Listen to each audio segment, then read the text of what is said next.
আসসালামু আলাইকুম viewer, Ahsan from Ahsan take tips. আজকে আমাদের ডিসকাস টপিক হচ্ছে আমরা দেখব পেন ড্রাইভের আইকনে আমাদের নিজেদের ছবি অথবা অন্য যে কোনো ছবি এটিকে আমরা কিভাবে সেট করতে পারি। তো প্রথমে আমরা যদি ডিসপিসির ভিতরে যাই, তো দেখুন এখানে আমার একটি ফ্ল্যাশ ড্রাইভ কানেক্ট করা আছে। তো এখানে আইকন হিসেবে আমার চ্যানেলের লোগোটি আমরা দেখতে পাচ্ছি। তো এটি আসলে কিভাবে করা হলো এই ব্যাপারটি আমরা দেখব। ওকে, আমাদের প্রথমে পিকচার লাগবে। তো পিকচারটিকে আমরা কনভার্ট করে নিব বিএমপিতে। তো এটি আমরা চাইলে থার্ড পার্টি ব্যবহার করতে পারি অথবা পেইন্ট ব্যবহার করতে পারি। তো আমি পেইন্ট ব্যবহার করে দেখাচ্ছি। সাপোজ ধরুন এই চ্যানেলের লোগোটিকে আমি আমার পেন ড্রাইভে আইকন হিসেবে সেট করব। এখন এই পিকচারের উপরে মাউস রাইট বাটন ক্লিক করে আমরা এডিটে যাব। দেন এই পিকচারটি পেইন্টের মাধ্যমে ওপেন হবে। এখন ভিউ থেকে আমরা একটু জুম আউট করে নিচ্ছি, অর্থাৎ একটু ছোট করে নিচ্ছি এটিকে। দেন আমরা হোম ট্যাব সিলেক্ট করার পরে আমরা সিলেক্ট একটি রিবন দেখতে পাচ্ছি। এটি সিলেক্ট করে আমরা এভাবে ক্রপ করে নিব, দেন ক্রপ করব। এখন ফাইল মেনুতে ক্লিক করার পরে আমরা সেভ অ্যাজ দেখতে পাচ্ছি। সেভ অ্যাজে ক্লিক করার পরে আমরা এই ফোল্ডারের ভিতরে সেভ করি। দেন এটির একটি নাম আমরা দিয়ে দিচ্ছি এবং এই যে সেভ অ্যাজ টাইপ আছে এখানে আমরা একটু চেঞ্জ করব।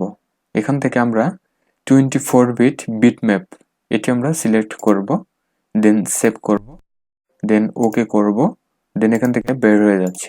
ওকে, দেখুন আমরা এখানে .bmp এক্সটেনশনে একটি ফাইল কিন্তু পেয়ে গেছি বা একটি পিকচার আমরা কনভার্ট করে নিয়েছি।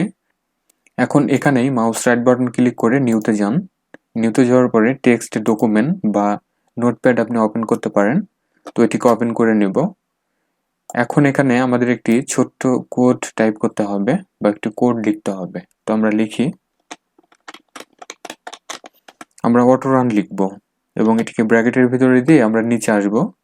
নিচে আসার পরে আমরা এখানে আইকন টাইপ করব, দেন ইকুয়াল দিয়ে আমরা এখানে আমাদের যে পিকচার আমরা ক্রিয়েট করেছি অর্থাৎ বিএমপি এটির যে নেম আছে এটা আমরা টাইপ করে দেব এখানে।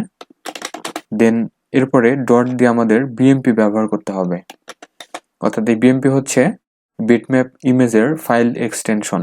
ওকে, দেন এটিকে আমরা ফাইল মেনু থেকে সেভ অ্যাজ করব। দেন আমরা যে ফাইলের নেম আছে এখানে দিতে পারি autorun। এরপরে আমরা ডট দিয়ে INF এটি টাইপ করব, অর্থাৎ ইনফরমেশন। তো এখানে যে ব্যাপারটি হলো তা হচ্ছে, তো এই এক্সটেনশনে আমরা autorun-এর পর .inf ব্যবহার করেছি। তো এখানে এই INF এর আগে অবশ্যই ডট আপনাকে দিতে হবে। যদি এটি না দেওয়া হয় তাহলে আমাদের পেন ড্রাইভে সঠিকভাবে কাজ করবে না। ওকে, দেন সেভ এস যে টাইপ আছে এখান থেকে অল আপনি সিলেক্ট করে দিতে পারেন, দেন সেভ করুন। দেন এখান থেকে আমরা বের হয়ে যাচ্ছি। তাহলে দেখুন autorun নামের একটি ইনফরমেশন ফাইল, ব্যাস ফাইল যেটিকে বলা হয়, আমরা কিন্তু পেয়ে গেছি। এখন আমাদের মূল কাজ করতে হবে। তো মূল কাজের জন্য আমরা জাস্ট এই autorun এই ব্যাস ফাইলকে এবং যে বিএমপি পিকচার আমরা ক্রিয়েট করেছি এই দুটোকে সিলেক্ট করে আমরা কপি করব।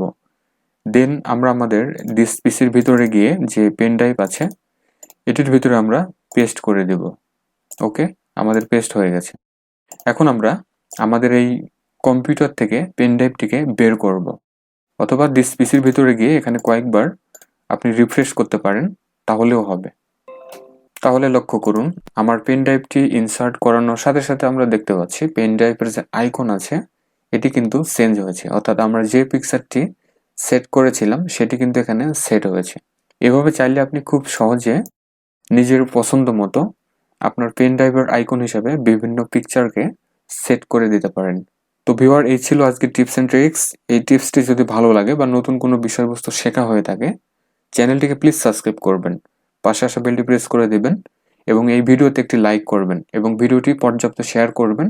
আর আপনার মূল্যবান মতামত এবং টেক রিলেটেড কী কী ধরনের ভিডিও দরকার এই ব্যাপারটি অবশ্যই কমেন্ট বক্সে জানাবেন। সবাই ভালো থাকুন, সুস্থ থাকুন। Thanks for watching.